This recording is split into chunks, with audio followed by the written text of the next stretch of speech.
Olá, torcedor Coxa Branca, seja bem-vindo a mais uma edição da TV Coxanautas. Hoje eu estou aqui com o Ricardo e com o Rogério, e como a gente está nessa fase sem futebol, a gente não sabe como que vai ser o futuro do futebol, quando que vai retornar.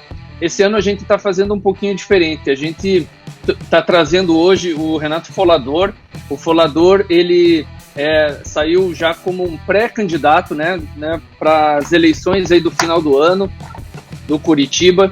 E então, aproveitando esse momento que a gente está sem futebol, a gente vai entrar nesse assunto de eleições, vamos falar um pouquinho sobre os bastidores do Curitiba, sobre as intenções da chapa.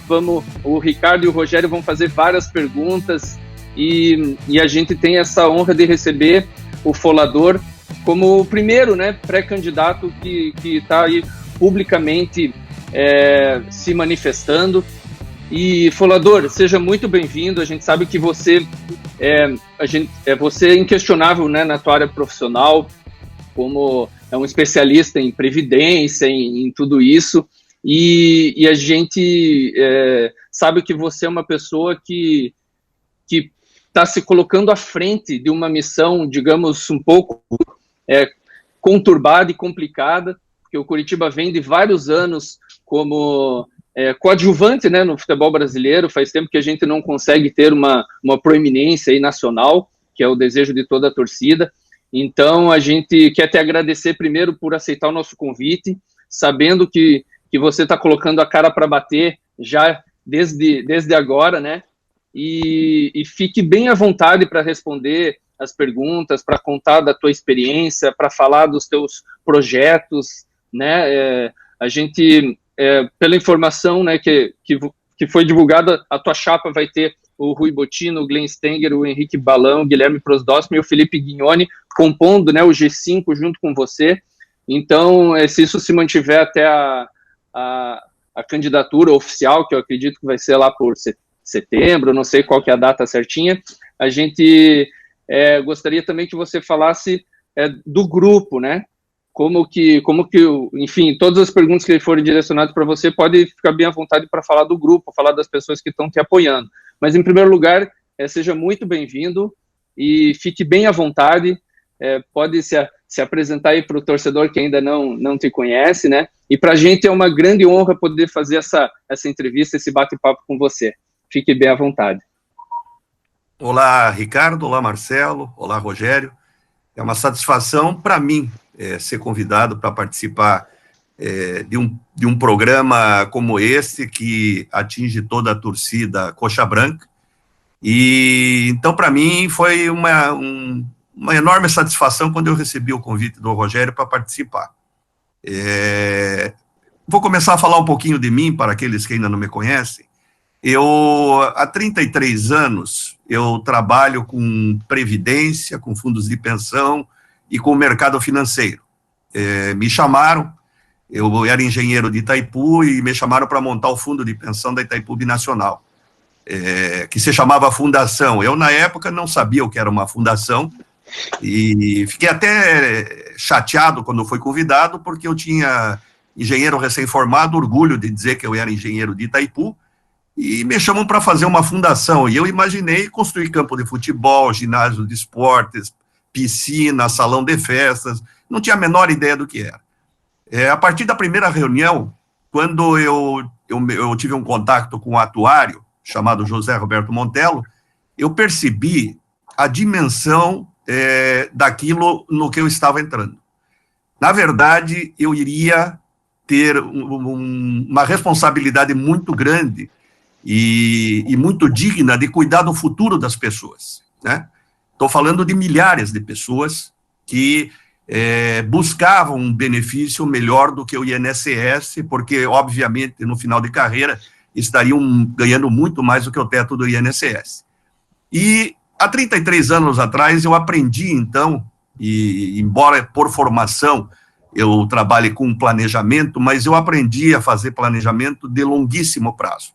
Porque entre o momento em que a pessoa começa a contribuir para a sua aposentadoria, até o momento em que ele se aposenta, são 25, 30, 35 anos, e depois nós cuidamos desta pessoa ainda pelo período em que ela está aposentada.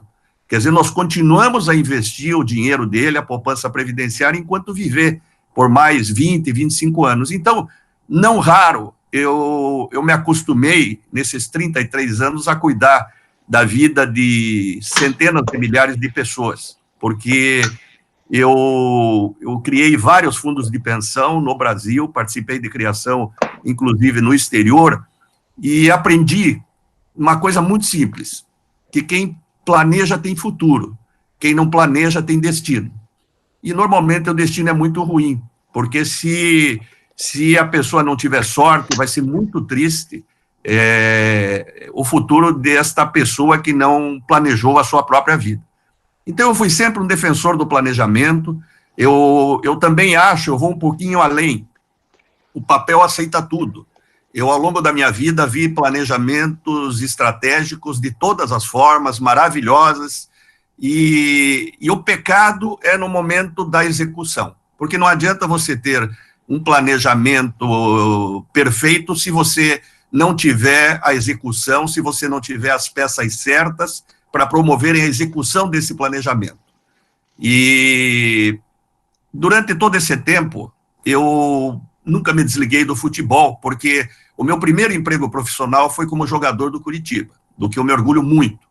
Meu pai jogou no Curitiba, eu joguei no Curitiba, meu irmão jogou no Curitiba, e eu tenho uma história com o futebol, jogando futebol competitivo, de aproximadamente 30 anos. Entre categorias de base, profissional do Curitiba, 10 anos, depois eu joguei mais 20 anos no Trieste de Santa Felicidade, que as pessoas muitas vezes não imaginam a competitividade de uma Taça Paraná, onde você joga contra o campeão de cada cidade, a dificuldade que é você ir jogar fora, né? E com condições de insegurança, quer dizer, com campos terrivelmente tratados, e tudo isso me deu condição de comentar, de discutir, de analisar, de avaliar o futebol de uma forma muito interessante, porque eu vivi lá dentro.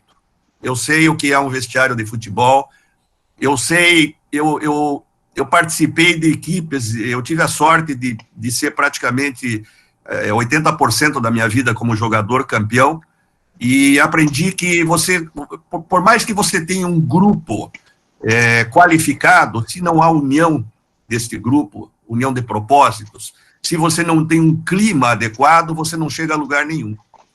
E, obviamente, quando você tem um plantel exageradamente montado, com 50, 55 jogadores, como a gente vê, é extremamente difícil você promover esta união, esta unidade, esse espírito de equipe. Por outro lado, o futebol me ensinou também que você tem que formar jogadores, né? Não existe hipótese, especialmente no futebol moderno, em função do custo astronômico de um jogador de futebol, de você esperar e contratar um jogador no mercado e ter, vamos dizer assim, uma compensação financeira depois que vende esse jogador. Primeiro, porque ele é muito caro, né? E segundo, porque esses jogadores consagrados, eles buscam preferencialmente o mercado internacional, e aqui no Brasil as grandes equipes do futebol brasileiro do momento. Por isso que eu tenho claro para mim que nós temos que ser formadores de jogadores, nós temos que buscar peças-chave, quer dizer, buscar gente que venha realmente a qualificar o plantel, e sou profundamente contra a contratação de jogadores de 20, 30 mil reais, que vem inflar a nossa folha de pagamento, que vem inflar o nosso passivo trabalhista, porque hoje, quando você assina um contrato, você assina no mínimo por 2 anos. Vai que o jogador dá certo, né? 2 anos, se nos primeiros 3 meses não deu certo, você vai ter que ficar com ele pelo restante do prazo. E isto é um absurdo do ponto de vista, diríamos assim, de gestão. Por participar do mercado financeiro e também do mercado de previdência privada, de fundos de pensão, por ter essa visão estratégica de longo prazo, eu acho que em qualquer lugar a gestão é fundamental, né? A gestão é fundamental na nossa casa. Se você gastar mais do que ganha, e infelizmente a grande maioria das famílias brasileiras vive esta realidade, você vai se endividar, você vai trabalhar um terço da tua vida para pagar juros, você não vai dormir direito, você vai ter problemas familiares, e isso na tua família, né? Que é um núcleo muito pequeno, que dirá numa empresa, numa instituição como o Curitiba Futebol Clube. Então, eu concordo que o problema do Curitiba na última década foi um problema eminentemente de gestão. E a minha intenção, né, ao ver que não haviam candidaturas e que não haviam pessoas, vamos dizer assim, com essa intenção de profissionalizar o clube, é que eu coloquei o meu nome à disposição, mas sempre disse que o meu objetivo nunca foi ser presidente do Curitiba. Mas se isso vier a acontecer, vai ser uma ruptura. Quer dizer, o Curitiba que vocês conhecem não vai ser mais o Curitiba sob a minha gestão, porque vai mudar muita coisa, em todos os sentidos. É interessante essa tua fala inicial. Eu vou até quebrar um pouquinho, a gente tinha feito um roteiro aqui, né? Vou quebrar um pouquinho esse protocolo. Uma coisa que me chamou a atenção na tua fala inicial foi quando você fala da não intenção de trazer jogadores dessa faixa salarial baixa, preferindo investir em jogadores mais renomados com uma faixa salarial maior. Isso que você está dizendo não vem em contramão ao futebol atual, onde a gente vê clubes, eu vou citar o exemplo do Rival, que tem tido sucesso nessa questão, onde eles fazem um investimento em jogadores com uma faixa salarial menor, que o custo de trazer esses jogadores é menor, que lá na frente eles conseguem fazer um caixa muito grande vendendo esses jogadores por valores astronômicos. O Petralha tem se mostrado um mestre nisso, de contratar jogadores a praticamente custo zero e vender a custos bem maiores. Não seria contramão do futebol atual, Folador, essa intenção de, digamos, onerar a folha de pagamento com jogadores com salários altos, em detrimento a um planejamento de investir em jogadores, digamos, mais desconhecidos, visando uma venda futura? Vamos colocar da seguinte maneira: a grande aposta é nas categorias de base, né? Nas categorias de base, quando eu falo de um jogador aí na faixa de 20 mil reais, quer dizer, eu aposto com vocês de que nós teremos na categoria de base jogadores que desempenharão talvez igual ou melhor do que esses jogadores de 20 mil reais. Quando eu digo de trazer, diríamos assim, entre aspas, estrelas, eu estou me referindo pontualmente a 2 ou 3 posições. Porque as estrelas, nós não podemos esquecer que o futebol é um espetáculo, e o espetáculo vive de estrelas. Claro que, do ponto de vista estratégico, vai existir o trabalho de formação de jogadores, e vai existir esta pescaria, chamaríamos assim, de alguns jogadores jovens que não tivessem nascido na nossa base, mas que possam vir por um preço razoável, e nós vamos precisar desses jogadores que eu chamaria de nível intermediário para compor o plantel. Mas precisaríamos, e acho do ponto de vista mercadológico, muito importante a gente ter 2 ou 3 jogadores de renome. Esses 2 ou 3 jogadores de renome, eu me lembro na minha época, e não é diferente hoje.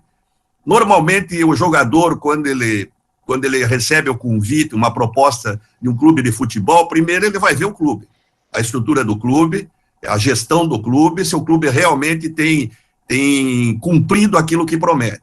Depois ele vai olhar o plantel, vai olhar o treinador, e obviamente, se você tem 2 ou 3 estrelas nesse plantel, essas estrelas ajudam a chamar outros jogadores para dentro do plantel.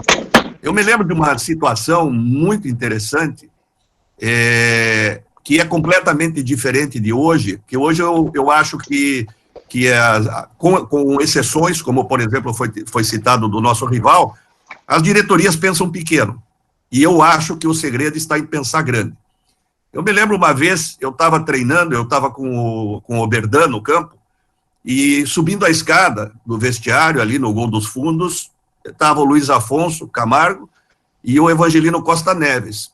E entra no meio deles um jogador, né, uma pessoa que nós não imaginávamos que era jogador, né, com uma chuteira meio arregaçada, calção, mas como se fosse treinar. E eu olhei para o Oberdan e eu chamo ele de Dan, né, eu disse, Dan, que é aquele cara lá? Ele chegou e disse, pô, Renatinho, eu não sei. Aí nós ficamos olhando, quando ele veio se aproximando, o Oberdan chegou e disse, pelo amor de Deus, é o Braulio. O Braulio, na época, para vocês terem uma ideia, ele chegou a ser maior, até porque o Falcão era mais jovem, ele era a estrela do Rio Grande do Sul, apesar de jogar no Inter. Ele era um ídolo, ele era venerado, e o Curitiba foi lá e contratou o Braulio. Quer dizer, o Evangelino, independente de todos os defeitos que ele tinha, ele pensava grande. E é isso que o Curitiba tem que fazer. O Curitiba tem que voltar a pensar grande. Claro que tem que voltar a pensar grande e tem que voltar a pensar estrategicamente. Então, eu vou contar um detalhe para vocês. Eu fui o coordenador do planejamento estratégico da Chapa Coxa Maior. Me pediram para fazer o planejamento, eu fiz o planejamento, eu não podia, em função até das minhas atividades profissionais, participar da direção do clube, não podia, vamos dizer assim, também me expor em função de postos e posições que eu ocupava, mas eu fiz questão de dar minha contribuição e fazer o planejamento estratégico da Chapa Coxa Maior. No papel ele é maravilhoso, como outros planejamentos são maravilhosos. Mas na hora que foi montada a chapa, quer dizer, era uma coxa de retalhos, veio um polaco de cada colônia, todos com intenções divergentes, né? E essas intenções divergentes fizeram com que o Curitiba acabasse se tornando aquele clube que nós não gostamos nem de lembrar lá atrás. E durante um certo período, o presidente me convidou para ajudá-lo a sanar as dificuldades financeiras do clube. E eu me comprometi, então, a fazer esse papel de tentar recuperar as finanças do Curitiba com uma condição, né, de que eu não aparecesse, de que não fosse divulgado na mídia, etc., em razão dos meus compromissos profissionais. E eu tive a felicidade de, durante um ano, participar da gestão financeira, e a gestão financeira me ensinou muita coisa. Primeiro que eu achava que eu tinha estado dentro de campo, mas nunca fora de campo como dirigente de um clube de futebol. E eu achava que era uma coisa muito difícil, e eu percebi que é uma coisa muito fácil, extremamente fácil. Nós tivemos sorte naquela época por duas razões. Primeiro, porque a grande maioria dos clubes brasileiros já estava trabalhando entre 6 meses e 1 ano para a aprovação do Profut. E o Profut foi aprovado, e a dívida de longo prazo do Curitiba foi equacionada. E nós assinamos um contrato com a Esporte Interativo. A Esporte Interativo, nós brigamos para ter a mesma luva que os demais parceiros e conseguimos 40 milhões de reais. A dívida de curto prazo do Curitiba era uns 50, 52 milhões de reais. E nós chamávamos, né, eu chamava os credores do Curitiba e dizia, olha, não tem dinheiro para todo mundo, nós vamos pagar quem ofereceu o maior desconto. Com 25 milhões, nós compramos uma dívida, especialmente, e diríamos assim, majoritariamente dívida trabalhista, de ex-treinadores, ex-jogadores. Nós compramos uma dívida de 52 milhões por 26, pela metade. E isso fez com que a gente colocasse as finanças do clube em dia. O clube passou a pagar no dia 5 do mês seguinte, o mês anterior. O Juan, aquele lateral esquerdo e meia, chegou um dia para mim e disse, doutor, entrou um dinheiro na minha conta, eu não sei o que é. Eu disse, o salário. Ele disse, mas que salário? Eu disse, do mês passado. Ele disse, nossa, não acredito. Eu disse, daqui para frente vai ser assim. Então, claro que nós tivemos sorte do Profut e tivemos sorte das luvas do Esporte Interativo. Mas é possível, sim, você realizar uma gestão profissional, uma gestão responsável, uma gestão que, vamos dizer assim, respeite a torcida nos argumentos e nos anseios da torcida, que a torcida, o longo prazo para a torcida é 2 meses, nós sabemos disso, mas você tem que ter um planejamento de longo prazo e você não pode se afastar dessa linha dorsal, né, do planejamento estratégico. E na época eu aprendi uma coisa também, como a gente autorizava, desde a compra de papel higiênico até contratação de jogador, volta e meia vinham para me trazer jogador, que eu falo para vocês, de 20, 30 mil reais, e eu chegava e dizia, olha, vocês não entenderam. No planejamento estratégico da chapa está que o plantel profissional tem que ter no mínimo 1/3, 33% de jogadores criados na base. E não adianta me trazerem nomes na faixa de 20, porque esses nós vamos pegar na base. Então, puxa da base quem tiver nessa condição. Me tragam 3 nomes de 150 mil reais. Estou falando naquela época em que o orçamento nosso era 100 milhões. Me tragam 3 nomes de 150. Não, mas está difícil no mercado. Vou procurar. Vocês são diretores, não sou eu. É o seu Valdir Barbosa, que é o diretor. Vá procurar jogador no mercado. Passava uma semana, 15 dias e vinha de novo a mesma conversinha, né? Não conseguimos esse jogador. Quer dizer, eu digo, vocês sabem, né? Hoje existem inúmeros softwares, né? Na área do futebol. O do Curitiba, na época, era o Unifique. E a probabilidade de você errar na contratação de um jogador de futebol hoje é mínima. Porque se você pegar um software como esse, você consegue acompanhar até o campeonato chinês. E se você tiver paciência e tempo, você vê as 10 últimas partidas do jogador que você quiser. Então, aliado à tecnologia, nós temos o olho humano, o olho da experiência, o olho de quem já jogou, de quem viveu, de quem conhece o vestiário, de quem sabe as peças que estão faltando. E eu fiquei profundamente decepcionado, porque quando eu olhava um plantel com 48 jogadores, e depois não vai dar certo. A peneira de entrada tem que ser muito mais fechada, não pode ser desse jeito.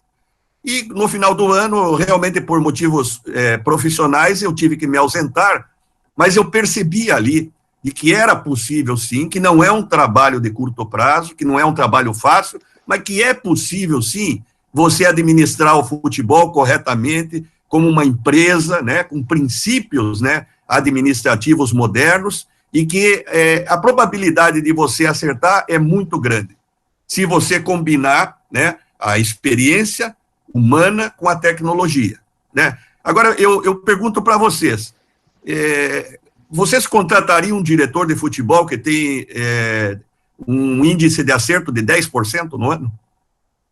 Não, jamais, né? Não. Jamais. Quer dizer, nós podemos, vamos dizer assim, tem 30% de erro, mas teve 70% de acerto, com todos os mecanismos disponíveis que estão hoje.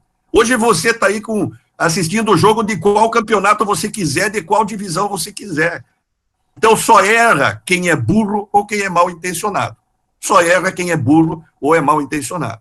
E por isso que a intenção nossa é profissionalizar, aproveitar a modernidade que está disponível aí, a tecnologia, mas aproveitar também o capital humano, que o Curitiba tem muita gente muito preparada, com vivência no futebol, para ajudar a gente a aumentar esse índice de acerto, porque não dá, o Curitiba não aguenta mais 3 anos com o índice de erro em contratações que tem feito. Entendi. Certo. Renato, agora partindo um pouco para chapa, para Curitiba Ideal. Quem são os nomes que estão por trás da chapa? Quem são as pessoas que, caso o senhor seja eleito, irão trabalhar no dia a dia junto com o senhor? Veja bem, ninguém faz nada sozinho, muito embora eu não abra a condição, né, de eu ser a palavra final como presidente. Foi o que eu coloquei para eles. E não abro mão também de um compromisso de todos com o planejamento estratégico que for montado. Rigorosamente, todos têm que se unir em torno do projeto, não é em torno do Renato, é em torno do projeto. E ao longo de todos esses meses aí que se passaram, existe um grupo, que é um grupo de jovens empresários, que vocês conhecem, que é o Curitiba Ideal, onde estão todos esses que vocês citaram e outros jovens empreendedores e empresários, mas, independentemente deles, e, na verdade, o G5 não está montado, como vocês falaram, né? E nós estamos montando, obviamente, algum deles vai participar do grupo, mas eu tenho conversado muito, a gente está muito próximo do Marcelo Almeida, por exemplo, do Geninho Tomé, Eu falo muito com o Arruda, eu falo muito com o Dinho, nós temos ex-presidentes apoiando o Joel Malucelli, nós temos coxas históricos, pessoas que se dedicaram muito ao clube, como o Salomão Soifer. Enfim, nós temos um grupo de jovens empresários, mas nós temos um grupo de empresários mais maduros que não aguentam ver o Curitiba na situação em que está. E que me disseram que se eu aceitasse, né, o convite, né, porque, como eu disse para vocês, muitas vezes um ex-jogador ele tem o sonho de ser presidente, nunca foi meu sonho, né? Isso está caindo no meu colo porque estes empresários jovens disseram que eles ainda não têm, vamos dizer assim, a maturidade e o reconhecimento no futebol que eu teria. E os empresários mais maduros porque não têm tempo ou porque não querem mais se dedicar. E por isso que acabou aparecendo o meu nome. Tem um nome também muito forte, que esse sim já está no G5, que é o Juarez Moraes e Silva. Juarez Moraes e Silva foi diretor superintendente do terminal de containers do Paraná, foi presidente da Ponta do Félix, é um profissional renomado no Brasil inteiro e, felizmente, ele se aposentou agora no mês de março e, como coxa doente e meu compadre, ele topou o desafio de participar da gestão. Ele já foi, durante 3 anos, conselheiro do clube e topou o desafio de participar do G5. E, obviamente, nós ainda estamos compondo, quer dizer, apesar da gente estar no ano da eleição, nós estamos em junho e estamos no meio de uma pandemia que nós não sabemos nem o que vai acontecer com o futebol. E nós vamos fechar o G5 mais para frente, mas eu garanto para vocês que vocês vão se impressionar com o currículo das pessoas que vão participar do G5. Normalmente eu digo, quer dizer, você quer conhecer um profissional, olha o currículo dele, né? Não o que ele fala. Olha o currículo dele que você vai ver se ele tem competência ou não, se ele é bem intencionado, se tem valores. E o que nós não abrimos mão são de valores. Quer dizer, todas as pessoas, eu não aceito composição, eu prefiro que não votem em mim para fazer acordo, para colocar no G5, etc. O G5 vai ser montado de acordo com a minha convicção e com este grupo de pessoas que eu tenho convivido e nas quais eu confio, porque pensam rigorosamente igual a mim. Certo, mas esse suposto G5 que foi ventilado, que o senhor já colocou que não é o G5. Não é esse. Mas esses integrantes, todos são apoiadores da tua chapa? Todos, e provavelmente um deles, nós vamos escolher um deles que vai participar do G5. Né? Ótimo. Certo. Então, confirmado por enquanto, quer dizer, nós estamos conversando com Marcelo Almeida, nós estamos conversando com outras pessoas, mas confirmado o Juarez Moraes e Silva e um integrante do grupo Curitiba Ideal. Certo. Folador, você tem dito em algumas entrevistas que você tem participado que, se eleito, você vai fazer uma reformulação muito grande, não só da parte administrativa, como também do plantel de jogadores. A ideia é terra arrasada, como você vem dizendo, né? Ou seria mandar todo mundo embora, quem tem competência volta e recomeçar do zero.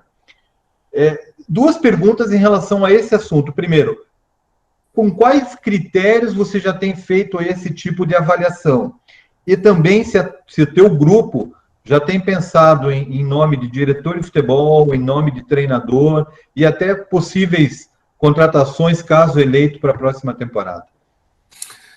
Nós temos pensado muito no perfil, né? No perfil do treinador, e temos pensado muito no que nós queremos dentro de campo, né? A primeira colocação que eu falei, nós imediatamente vamos reestruturar e fortalecer as categorias de base. Essa vai ser a primeira medida.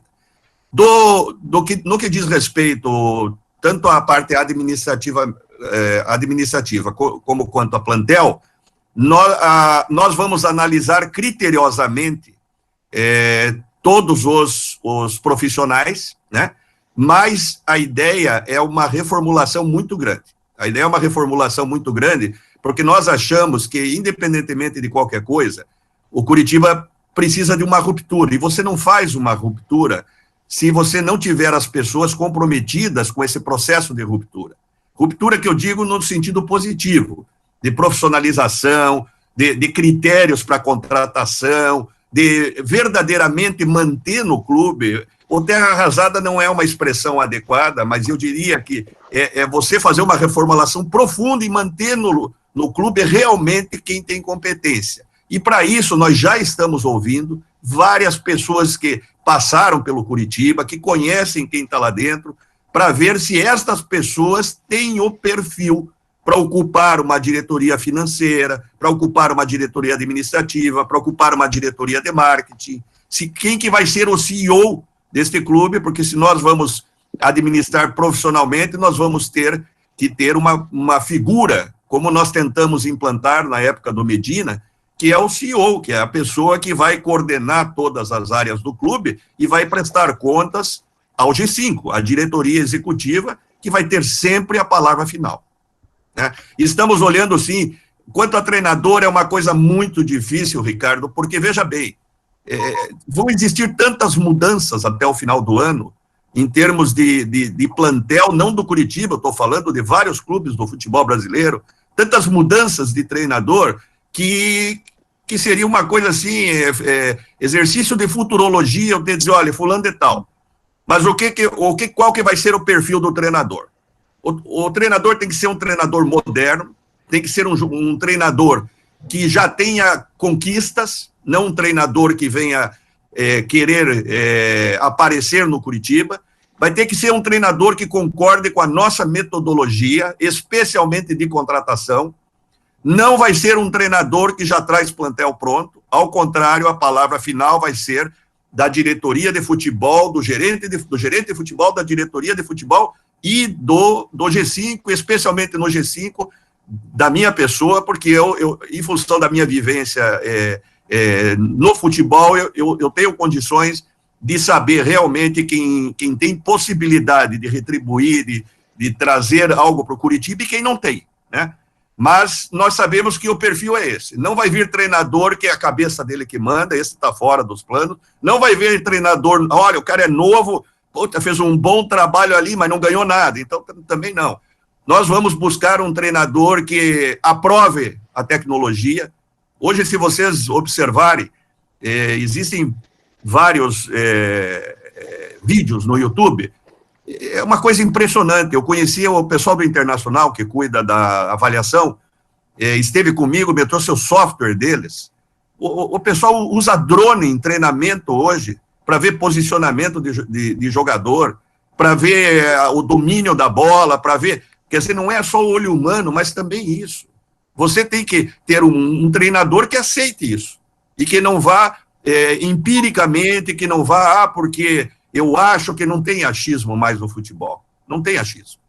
Quer dizer, hoje em dia, se você não alia a tecnologia com a qualidade e a capacidade humana, você não vai a lugar nenhum. A tecnologia sozinha não resolve. Eu vou contar, na época lá que o Valdir Barbosa estava, eles vieram me falar que haveria um acréscimo na folha, porque eles iriam renovar o contrato com um jogador, um volante da época. E daí eles pegaram e me mostraram, porque quando interessava, eles ouviam o Unifique, né? Em 99% eles não ouviam o Unifique. Mas nessa interessava, eles olha, ele tem 80% de acerto de passe. Eu digo, espetacular. Quantos para trás e para o lado? Sim. 90%. Quer dizer, então... não adianta só a tecnologia, como não adianta só o olho daquele velho olheiro que existem hoje formas de você juntar essas duas coisas. E é isso que nós imaginamos. E o treinador que vier para o Curitiba tem que vir com essa mentalidade. Ele não vai ser dono do plantel, ele não vai trazer pacotinho, porque nós não vamos aceitar. Certo. Na visão do folador presidente, tá? O clube chega no começo do ano com uma meta financeira, a Copa do Brasil, por exemplo. E aí o teu treinador e o diretor de futebol que montou o seu elenco são eliminados na primeira fase da Copa do Brasil por um time de expressão bem menor que o Coritiba. Qual seria a atitude do folador em relação a isso? Qual a análise do folador em relação a esse tipo de situação? Veja, é uma situação... a Copa do Brasil é muito traiçoeira, né? A Copa do Brasil é um jogo, é uma competição eliminatória em que muitos clubes entram em início de temporada, e no início de temporada, especialmente, né, por causa da condição física, os plantéis se equivalem.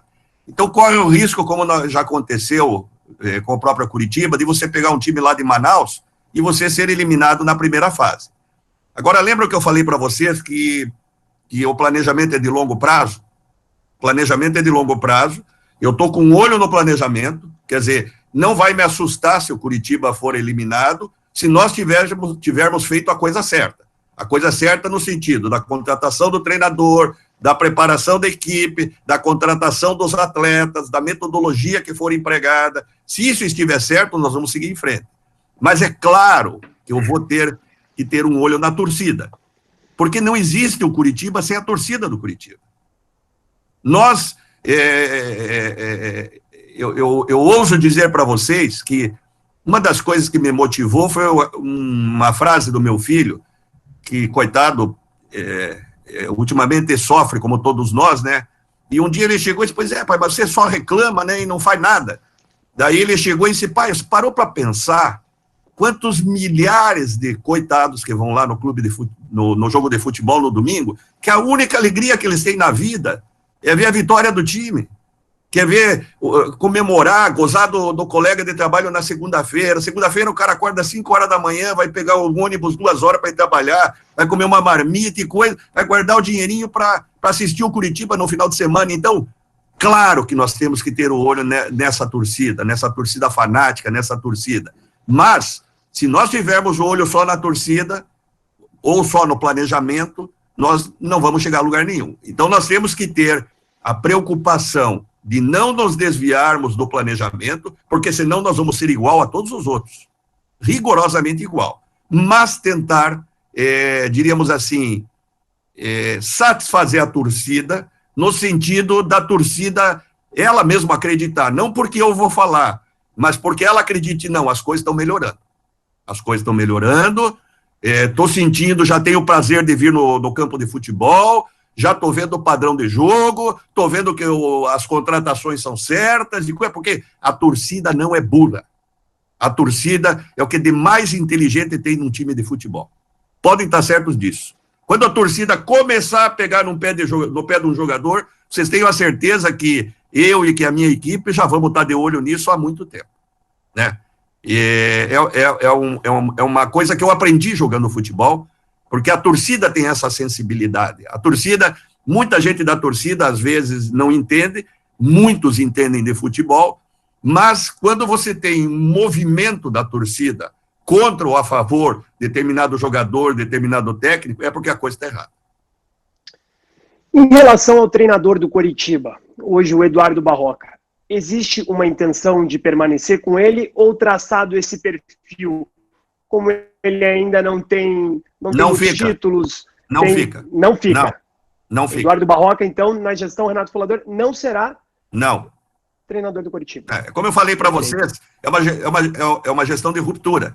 E a ruptura começa por uma das peças principais de um time de futebol, que é o treinador de futebol. Respeito ele como profissional, torço como torci o ano passado inteiro por ele, não tenho absolutamente nada contra ele, mas vai ser uma filosofia diferente. Como eu disse para vocês, o perfil dele não se encaixa. Agora, num futuro, pode vir até se encaixar, mas nesse momento não se encaixa na minha filosofia para o futebol. O mesmo cabe ao Rodrigo Pastana? O mesmo cabe ao Rodrigo Pastana. Eu não admito um diretor de futebol que tem 80% de erro nas contratações. Certo. No futebol... E sobre a filosofia das contratações, eu li que o senhor pretende fazer parcerias com o futebol italiano, o senhor negocia com grandes clubes da Inglaterra. Eu queria saber como seriam esses modelos de parceria, como o senhor está vendo a figura dos jovens jogadores, como que isso funcionaria no Coritiba?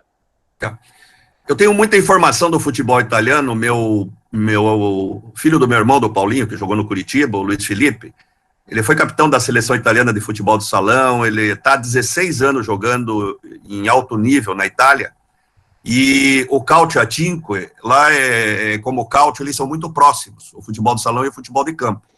E eles conhecem muitos jogadores, muitos treinadores, eles convivem na cidade muito, por exemplo, lá em Pescara, o time de futebol do Pescara, futebol de campo, convive com o pessoal do futebol de salão.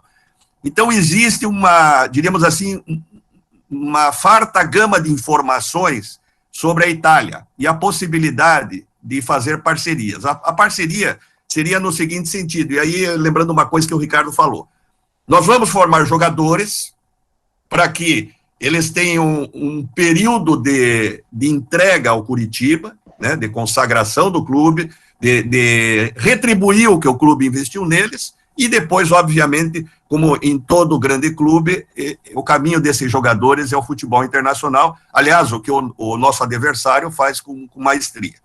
Mas existe uma outra coisa que não é explorada e que é a via de duas mãos, que é você trazer jovens jogadores da segunda divisão italiana, porque os clubes italianos, eles contratam jogadores muito jovens e eles emprestam para os times da segunda divisão. E há a possibilidade, sim, de você emprestar um jogador desse para que ele venha adquirir mais experiência internacional, um jogador italiano venha adquirir experiência internacional aqui no Brasil. Existe a possibilidade de parcerias nesse sentido. Então, nós vendermos os nossos jovens, formados na base, para a Itália, e através destes olheiros nós trazermos esses jogadores que eu falei, que naquele momento estejam no nível intermediário. São jogadores que ainda não são consagrados, são jogadores mais baratos, mas que, em função dos nossos olheiros, têm potencial para explodir lá na frente. Existem então, também conversas aí com o pessoal que participa da Curitiba Ideal, conversas, por enquanto são conversas, né? Quer dizer, não são realidades, até por uma questão muito básica. O europeu, ele é muito formal. O europeu não fala em cima de hipótese, né? Quer dizer, nós hoje somos uma hipótese, né? Ele vai falar concretamente se ele for falar com o presidente do Curitiba, não com um pré-candidato a presidente. Mas existe conversa também com o Manchester United.